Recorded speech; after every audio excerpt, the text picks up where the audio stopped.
This channel's content is strictly for educational and informational purpose and does not endorse or promote any form of violence, harm, illegal activities, self-injuries and communal disharmony.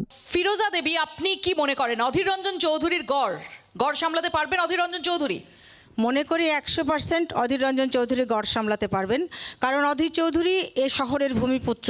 এই মুর্শিদাবাদ জেলা এবং বহরমপুর শহরকে তিনি যেভাবে ভালোবেসেছেন এবং এ জেলার জন্য যা কাজ করেছেন, এ জেলাবাসী তাকে অবশ্যই আবারও আশীর্বাদ করবেন, দোয়া করবেন। কিন্তু গতবারই যদি আমরা দেখি যে সেখানে 80,000-এর মতো ব্যবধান ছিল, তার সঙ্গে তার নিকটতম প্রতিদ্বন্দ্বী যিনি ডেভিড হিসেবে বেশি পরিচিত তার, আর এবার ইউসুফ পাঠান। গতবারের যে ঘটনাটি ঘটেছিল, গতবারে আমাদের এখানে যদিও এটা সেন্ট্রাল ইলেকশন কমিশনের আন্ডারে সমস্ত বুথগুলোতেই সেন্ট্রাল ফোর্স থাকার কথা, কিন্তু আমরা সেখানে দেখেছি প্রায় 300-র মতো জায়গায় আমাদের এজেন্টকেই ঢুকতে দেওয়া হয়নি। এ পশ্চিমবঙ্গে প্রত্যেকেই জানে যে ইলেকশন আসলে এই পশ্চিমবঙ্গে সন্ত্রাস হয়। সেই সন্ত্রাসের শিকার হয়েছিলাম আমরা, কিন্তু সেই সন্ত্রাস আমরা মনে করি আমরা আগামী দিনে সেগুলো রুখতে পারবো। নারুগোপাল, আমি বেশি হিস্ট্রিতে যাব না। ভূমিপুত্র বলে বা কারোরই কোনো ভোট পেটেন্ট হয় না। আপনারা দেখেছেন যে এই ভূমিপুত্র তকমাটা বা এখানকার অধীর চৌধুরীর যে রাস হালকা হওয়ার ব্যাপারটা 2019 সাল থেকে লক্ষণীয়। 2014 সালে যেখানে ভোটের মার্জিন ছিল 3,54,000, সেখানে 2019 সালে হয়েছিল 80,000 এবং 7টা বিধানসভা নিরিখে বহরমপুর, কাঁদি এবং বড়োয়া এইগুলোর 3টে জিতেছিল, 4টে হেরেছিল। 21 সালের পর যখন হলো তখন দেখা গেল যে অধীর চৌধুরী 7টা লোকসভার মধ্যে পার্টিকুলার ওখানে একটা তো জেতেননি। বিজেপি এখানে 27,000 লিড পেয়েছিল, বাকি 6টাতে তৃণমূল কংগ্রেস অ্যাবাভ 30,000 লিড পেয়েছিল। এবং পাশাপাশি পঞ্চায়েতের মধ্যে যেগুলো আছে তার বিজেপি প্রায় হচ্ছে 11টি মতো। নারুগোপাল, একই সঙ্গে যেটা বলা হয়ে থাকে যে পলিটিক্স শুধুমাত্র পাটিগণিত নয়, তার সঙ্গে একটা কেমিস্ট্রি থাকে, এবং যেহেতু লোকসভা নির্বাচন, যখনই কেমিস্ট্রির প্রসঙ্গ আসে তখন অধীর রঞ্জন চৌধুরী সেই নামটা কোথাও বিশেষ করে বহরমপুরের মানুষের কাছে লার্জার দ্যান লাইফ নাম।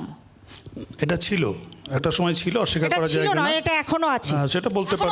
এটা এখনো আছে, কারণ উনি পঞ্চায়েত ইলেকশনের কথা বললেন। আপনারা জানেন যে জেলা পরিষদের ভোট কাউন্টিং হয়েছিল, শুরু হওয়ার কথা ছিল 9টায়, সেই জন্য 70,000 ভোটে উনি হেরেছেন। 80,000 ভোটে উনি যেটা অভিযোগ 80,000 ভোটে লাস্ট 2021 হেরেছেন। এবং এই যে তৃণমূল সরকার আমলে উনি 16তে জিতেছিলেন ওখানে। সেই জন্য হচ্ছে উনি বহরমপুর থেকে ওনাকে ওনার নেতা তুলে নিয়ে দাঁড় করিয়েছিলেন এখানে। তো জন্য অন্য কোনো ইয়ে নেই। সিপিএম এর ভোটে জিতেছিলেন প্রথমবার, আমরা সব হিস্ট্রি জানি। হচ্ছে এখানে লাস্ট গলা ফাটিয়ে নি, কিছু করতে হবে, চলে 4 জন বেরিয়ে যাবে, ঠিক আছে। হিস্ট্রি জানেন, উনি মানে কংগ্রেসের ঘরেই বড় হয়েছেন এবং অধীর চৌধুরী ওনাকে নেতা বানিয়েছেন। ওনাদেরকে নেতা বানিয়েছেন। আমরা রাজনৈতিক আলোচনা করব। এক সেকেন্ড, ফিরোজা বেগম, নারুগোপাল, দুজনকেই বলছি কোনো ব্যক্তি আক্রমণ নয়, আমরা রাজনৈতিক আলোচনা করব। আমি আসবো, কবে অধীর চৌধুরীর কাছে এসছে, কবে অধীর নেতা হয়েছে। আসবো প্লিজ। আমার মলয় বাবুর কাছে প্রশ্ন। মলয় বাবু, ডক্টর নির্মল সাহা তিনি কিছু করতে পারবেন? একদিকে অধীর রঞ্জন চৌধুরী, আরেকদিকে ইউসুফ পাঠান। আপনি তো প্রথমেই বিষয় রাখলেন যে অধীর চৌধুরী গড় রাখতে পারবে কিনা আর নির্মল শাহ আবার জিতে যাবে কিনা লড়াইতে। আপনি নিজেই বিষয় রেখেছেন। আর এই প্রথমবার বহরমপুরবাসীর মধ্যে, বহরমপুর লোকসভার মানুষের মধ্যে এই জাতীয় প্রশ্ন দেখা দিয়েছে যে বিজেপি এবার জিতবে কিনা বা অধীর চৌধুরী তার গড় ধরে রাখতে পারবে কিনা। এই সম্ভবত জনগণই তৈরি করেছে।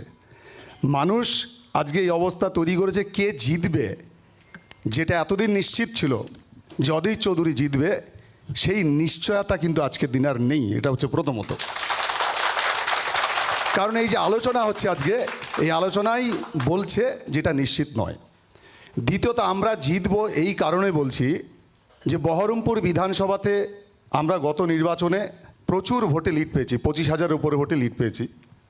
এবং সেই সঙ্গে এইবার তৃণমূল যাকে প্রার্থী করেছে, তৃণমূল আপনারা খেয়াল করবেন যে আমাদেরকে বাংলা বিরোধী বহিরাগতদের বিসর্জন বলে, নরেন্দ্র মোদীকে, অমিত শাহকে বহিরাগত বলে, তৃণমূল যাকে এখানে আমদানি করেছে সে তো বিশুদ্ধ বাঙালি নিশ্চয়ই। তাহলে তৃণমূল যে বহিরাগত বলে যাকে নিয়ে এসছে, এইটাতেই বহরমপুরের মানুষ জবাব দেবে। আমি এখানে একটা অপ্রিয় প্রশ্ন একটু নারুগোপালকে করব।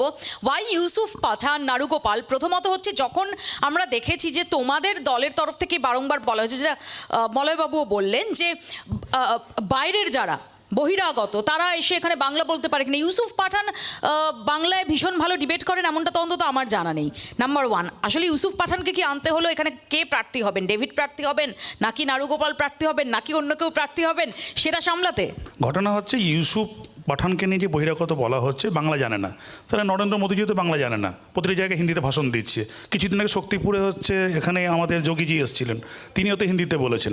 এটা প্রশ্ন নয়। ইউসুফ পাঠান যখন ভারতীয় দলের ক্রিকেটার হয়ে খেলছেন, তিনি 130 কোটি লোকের আবেগ, অর্থাৎ তিনি প্রথম ভারতীয়। এবং কিন্তু আমার রাহুল একটা গান্ধী প্রশ্ন, তো ইউসুফ দাঁড়িয়েছেন। পাঠান ডেফিনেটলি ক্রিকেট প্রেমী যারা, তাদের কাছে ইউসুফ পাঠানের অনুরাগী অনেকেই তারা আছেন, কিন্তু আমার একটাই প্রশ্ন, অন্তত আমার জানা নেই যে পশ্চিমবঙ্গ থেকে যে সমস্ত ক্রিকেটার, ধরা যাক সৌরভ গাঙ্গুলি, ধরা যাক লক্ষ্মীরতন শুক্লা, ধরা যাক ঋদ্ধিমান সাহা, ইভেন অশোক দিন্দা যিনি রাজনীতির ময়দানে রয়েছেন, মনোজ তিওয়ারি রাজনীতির ময়দানে রয়েছেন, তাদের তো আমি ভিন রাজ্যে কোথাও টিকিট পেতে দেখিনি। না, ভিন রাজ্যে টিকিট পাওয়া তো জায়গা নাই। একটা জায়গা বুঝতে হবে, তৃণমূল যখন সর্বভারতীয় দলের মধ্যে যখন আপনার প্রার্থী হয়ে, যখন অ্যাফিলিয়েশন ছিল, যেটা শুভেন্দুদা বলেন যে বাদ চলে গেছেন, বাদ যায়নি, এই ঘটনাটা অভিযোগ করেছেন ওনারা। এই জায়গা থেকে আরম্ভ করে প্রথমত বহরমপুরে আগেও বহিরাগত প্রার্থী হয়েছে, ইন্দ্রনীল সেন হয়েছে আপনার, বা যারা পশ্চিমবঙ্গ থেকে হয়েছে।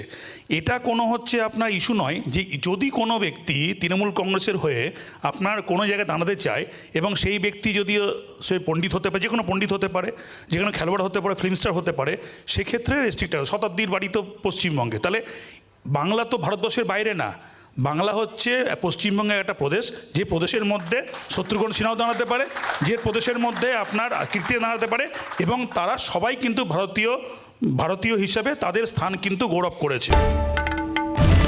বাংলার আওয়াজ, বাঙালির আবেগ, জি 24 ঘন্টা।